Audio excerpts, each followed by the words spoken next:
कैसे हो आप सबका स्वागत है फिर से एक नई चोचलेबाजी वीडियो में। तो देखो आज की इस वीडियो में हम बात करेंगे कुछ जो पावरफुल कंट्रियां हैं वो अपने आस पड़ोस की जो कंट्री है नेबरिंग कंट्री पे ज़्यादा तो क्यों मतलब ऐसा दावा पेश करते हैं कि ये मैं इस पे कब्जा कर लूँगा, ये मेरी कंट्री है, ये मेरा सामान बना रहे हैं। देखो जैसे जो वर्ल्ड की टॉप कंट्री जैसे यूएसए हो गया, चाइना हो गया, रसिया हो गया, इन सब के पास और बहुत मतलब पावरफुल कंट्री है ब्रिटेन वगैरह। क्योंकि इनके पास ना पावर की एक सबसे बड़ी वजह क्या है कि इनके पास एक अच्छी खासी इकोनॉमी है। तो अपनी इकोनॉमी के दम पे ये आस पड़ोस के छोटे मोटे जो कंट्री होते हैं, जो मुल्क होते हैं, उन पे मतलब अपना दावा बोलते हैं कि हम कब्जा कर लेंगे। जैसे कि चाइना बोलता है वियतनाम से कि ये मतलब हमारा क्या बोलते हैं, हमारी कंट्री है। और देखो चाइना और वियतनाम सिमिलर मिलने जुलने वाले ही मतलब लैंग्वेज और ऐसी सारी चीज़ों में, क्योंकि वियतनाम भी एक बहुत अच्छी कंट्री है जो कि मैन्युफैक्चरिंग लीडिंग सेमीकंडक्टर्स वगैरह बहुत ज़्यादा मैन्युफैक्चर करता है, इलेक्ट्रॉनिक गुड्स वगैरह, इंजीनियरिंग गुड्स। तो ये सब चीज़ें हो गई। चाइना इसलिए पावरफुल बना जा रहा है क्योंकि चाइना एक ऐसा देश है, कंट्री जिनके पास यंग पॉपुलेशन है और यूथ भी हैं। और सेकंड चीज़ क्या है कि उनके पास बहुत ज़्यादा जो इनकी इकोनॉमी है ना वो बहुत ज़्यादा बूस्टेबल है। तो वो इस तरह से इकोनॉमी पे ज़्यादा फोकस करता है चाइना। और देन सेकंड चीज़ क्या है, यूएस की बात करते हैं। अमेरिका तो अमेरिका जैसे जब अभी जैसे वहाँ पे चुनाव हुए, वहाँ का चुनाव कैसे होता है मुझे ज़्यादा कुछ आइडिया नहीं है। डेमोक्रेसी रिपब्लिकन पार्टी, जैसे डोनाल्ड ट्रंप चुनाव लड़ रहे हैं, कमला हैरिस चुनाव लड़ी, तो इससे डोनाल्ड ट्रंप अभी चुनाव जीते हैं। तो अभी वहाँ पे एक चीज़ है कि जैसे अपने इंडिया में है कि चुनाव जीतते ही तुरंत पीएम पद की शपथ ग्रहण कर लेते हैं, लेकिन वहाँ पे नहीं। वहाँ पे सिर्फ एक ही होता है राष्ट्रपति। तो वहाँ पे राष्ट्रपति शासन चलता है पूरे तरीके से। तो जैसे जो बाइडन वहाँ के राष्ट्रपति, तो जो बाइडन चुनाव हार गए, उसके बाद जो डोनाल्ड ट्रंप आएंगे।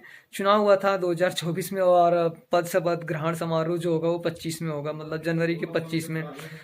तो ऐसे कुछ है वहाँ पे सीन, ऐसे ही चलता है। तो जैसे चाइना भी अपने ग्रीनलैंड फिनलैंड मतलब जो आठ पड़ोस की कंट्री है उन पे भी कब्जा करने की कोशिश करता रहता है ये।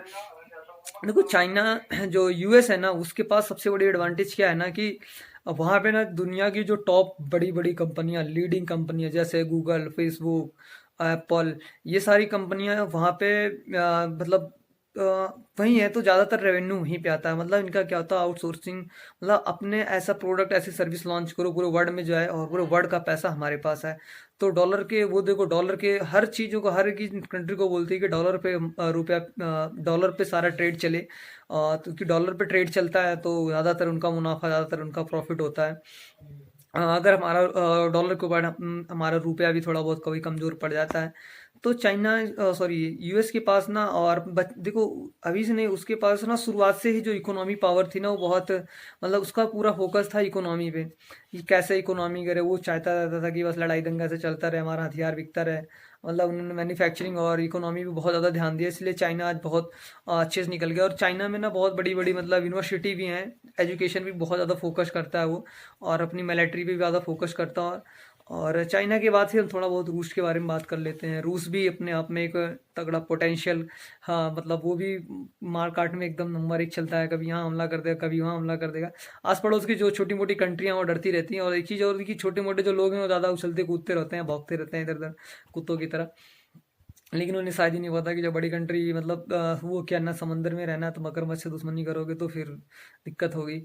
तो वैसे ही है कि मतलब लड़ाई से मुझे लगता नहीं कोई फायदा नहीं है किसी भी देश को। लड़ाई में दोनों पक्षों का नुकसान होगा, वो चाहे ताकतवर हो चाहे हम कमजोर हो, क्योंकि दोनों में कोई ना कोई तो घायल है, क्योंकि मारेंगे तो दोनों मारेंगे आपस में। और कभी कभी जैसे क्या होता है, छोटी मोटी लड़ाइयाँ होती तो दूसरे पड़ोसी कंट्री आपस में मतलब दूसरे का सपोर्ट करने लगते हैं इनलीगल तरीके से। बैकअप में मतलब कंधा किसी और का, बंदूक किसी और की, गोली किसी और की, निशाना किसी और पे लगेगा। दिस सिचुएशन मतलब ऐसे ही मोड में बनते हैं, लड़ाई करते हैं। और चाइना की एक सबसे बड़ी फिलॉसफी है कि never fight in double front. कभी डबल फ्रंट पे लड़ाई ही नहीं लड़ता। उसको अगर कभी किसी से लड़ना हो, किसी को उलझाना हो, तो मतलब वो कभी यहाँ कब्जा करने की धमकी दे, कभी वहाँ, ऐसे ऐसे करके ना लोगों को गुमराह करके रखता है। और बात करेंगे फिर इजराइल। इजराइल की वरना बात करो तो पावरफुल कंट्री में तो सबसे मतलब बेकार ही चीज़ है। इजराइल तो है चाइना से भी छोटा, इंडिया से भी छोटा, और यूएस से भी छोटा, रशिया से भी छोटा।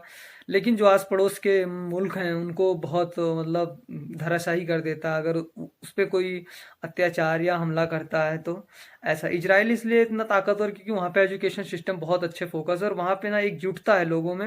वहाँ का जो राष्ट्रपति बेंजामिन नेतन्याहू, प्रधानमंत्री बेंजामिन नेतन्याहू, वहाँ पे भी बहुत अच्छे तरीके से काम करते हैं वो, और उनका वो यहूदी धर्म से थे। तो बस जो कुछ मेरे को जितना पता था मैंने अपने आज उसे वीडियो बनाने का बिल्कुल कोई मन नहीं था, कोई इरादा नहीं था, बट 5 मिनट की चोचलेबाजी करनी थी। तो thank you so much, love you all, सभी को जय हिंद।